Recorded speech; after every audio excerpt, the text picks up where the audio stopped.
Good morning, boys and girls. The guest of today's show is a PSP 1000.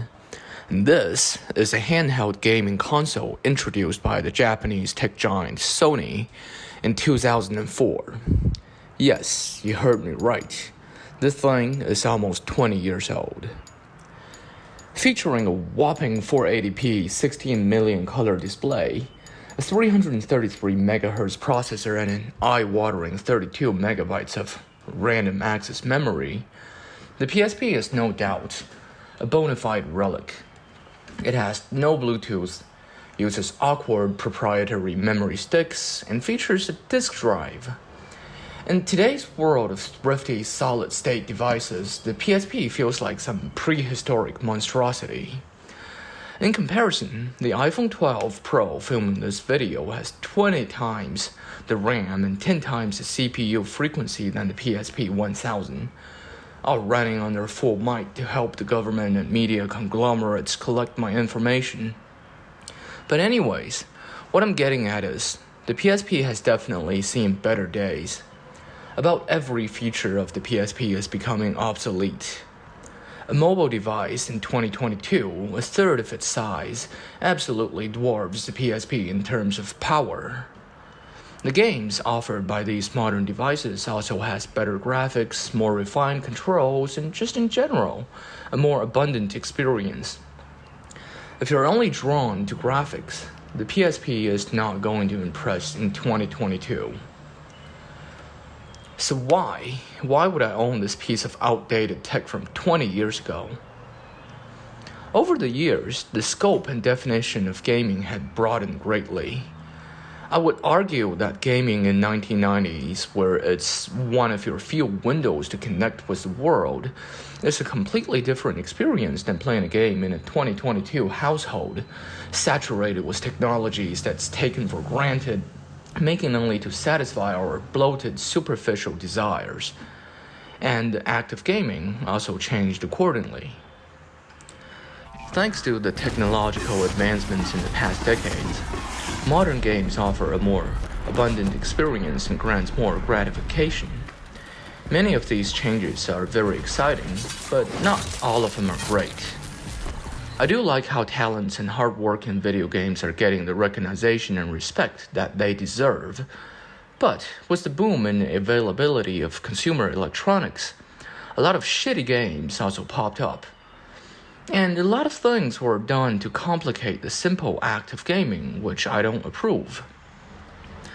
Before, gaming is just plug and play.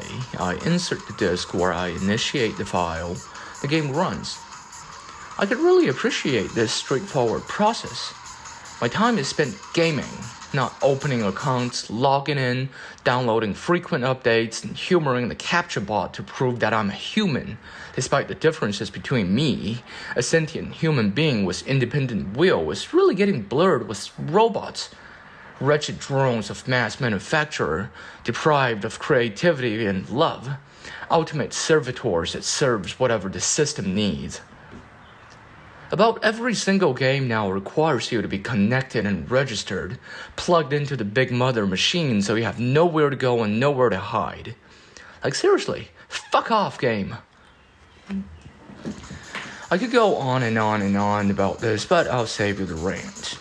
I am simply sick and tired of all this modern smart shit.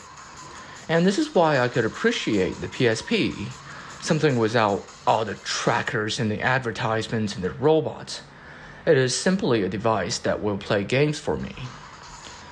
And honestly, it is quite pathetic that I long for things made decades ago in this age of explosive advancement.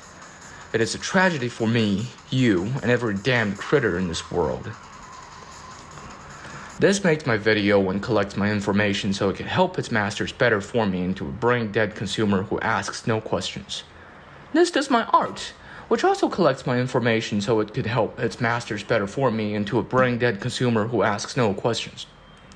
This, I play games on, which, guess fucking what, also fucking collects my information so it could help its masters better form me into the blah blah, you guys get it.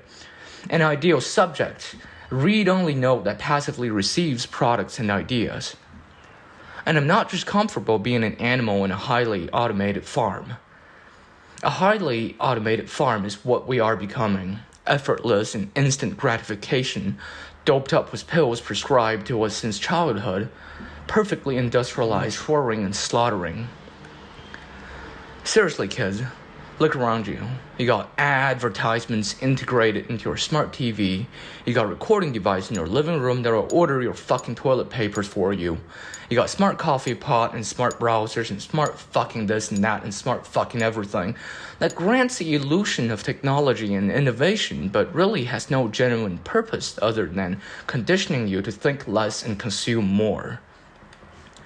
Now, would it be so hard to understand that why do I appreciate a piece of simple tech made properly, even if it's 20 years old? The PSP is old.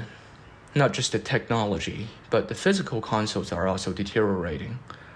That is a very real issue you should keep in your mind if you wish to acquire one today.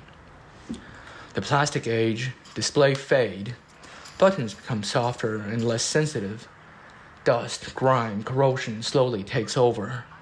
One day we will eventually run out of the last piece of replacement membrane, battery, UMD drive.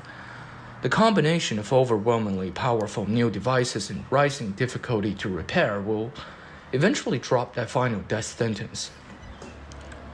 That is the trade-off you have to make if you want a PSP in 2022. It's quite depressing, but not the end of the story yet. As I speak now, there still is an active community out there for the PSP. People dedicated to modding, repairing, and extending the lifespan of this beloved classic console.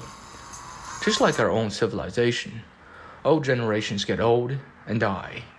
New, better, and more ambitious generations take over. There's no point of mourning what is lost. Rather, rejoice the existence.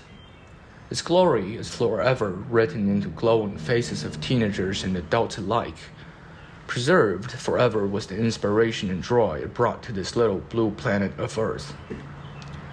The PSP might one day be no more, but we will remember. Before I let you go here, I will share some tips to help you score a good PSP.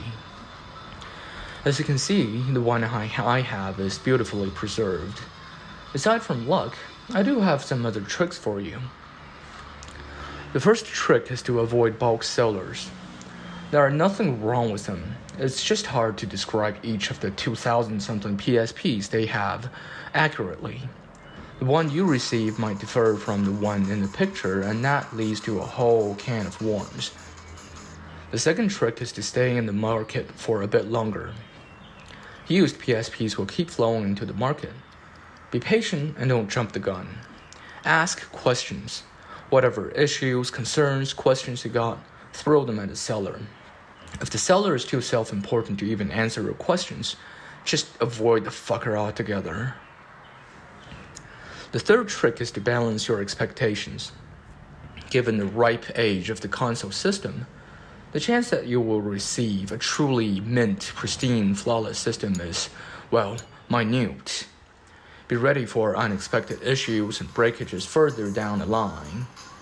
It is advised to hunt down a trustworthy local repairer should anything go wrong, and they probably will. And there you have it. Why do I still own a PSP in 2022? I hope you're able to take away a couple things from this video. Maybe rethink your relationship with technology. Maybe become just a little more critical and less oblivious. And that's all I ever want from you. I want you to think for yourself. And only then we can think for us. And maybe make this goddamn wretched cesspool of a planet a slightly less depressing place.